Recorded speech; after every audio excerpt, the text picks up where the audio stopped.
Yesterday the church celebrated the conversion of St. Paul, the great apostle to the Gentiles. Today the church honors two of Paul's co-workers. Saints Timothy and Titus were both chosen as bishops in the apostolic age of the early church, and each received letters from St. Paul that are included in the New Testament. One early tradition states that Timothy died a martyr's death by stoning at about the age of 80, after opposing a procession in honor of the pagan goddess Diana. No details are known about the death of Titus.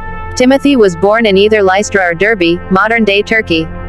He was the son of a Jewish woman who was a believer, but his father was a Greek, Acts 16:1. Since his father was a pagan, Timothy was most likely not raised in a strict Jewish home, even though his mother and grandmother were Jewish Christians. However, St. Paul mentions that, from infancy, Timothy was versed in the Jewish scriptures, see 2 Timothy 3:15.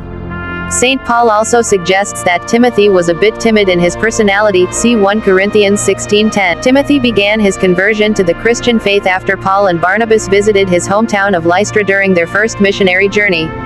Paul and Barnabas had recently been rejected by many of the Jews, so they began to turn their preaching toward the Gentile. Timothy, being of both Jewish and Gentile origin, must have paid special attention. During that visit, Paul healed a man who was crippled from birth, see Acts 14:8-10, as a way of showing that the power of God worked through him. In subsequent years, a Christian community in Lystra emerged which held Timothy in high regard, see Acts 16:2. Therefore, when St. Paul passed through Lystra during his second missionary journey a few years later, he met Timothy and invited him to join him in his travel. Timothy not only agreed but also allowed Paul to circumcise him so that when they preached to the Jews would not hold his uncircumcision as a child against him. Titus was a Greek, not a Jew, most likely born and raised on the island of Crete. Tradition states that he was educated in Greek philosophy and poetry as a youth. After Paul and Barnabas completed their first missionary journey, the same journey that sparked faith in the heart of Timothy, they traveled to Jerusalem to help resolve a dispute over whether or not Gentile converts to Christianity should undergo the Jewish rite of circumcision. Paul invited Titus to join him in Jerusalem, perhaps in part because Titus was a Gentile convert who did not undergo circumcision, see Galatians 2:3. Details about Titus' conversion are unknown.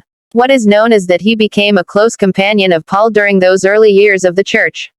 With Titus' assistance, Paul prevailed at the Council of Jerusalem by convincing the others that circumcision for Gentile converts was unnecessary. This was a huge decision that opened the door widely to the Gentiles, inviting them to freely enter. In the 3 to 4 decades to follow, both Timothy and Titus assisted Paul and the other leaders of the early church by preaching and tending to administration. Timothy's journeys led him to especially assist the church in the Greek cities of Philippi, Athens, Thessalonica, and Corinth, eventually becoming the first bishop of Ephesus, in modern-day Turkey. Titus was also sent far and wide by Paul.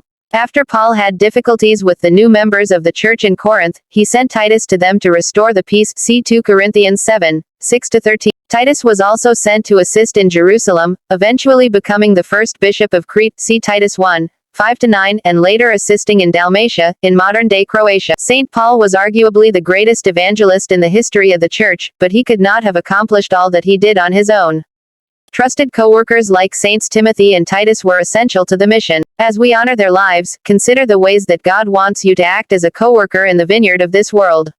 In the end, all that will matter is the salvation of souls. God wants to use you, as he used these great apostles, to continue the good work of bringing the gospel to the ends of the earth.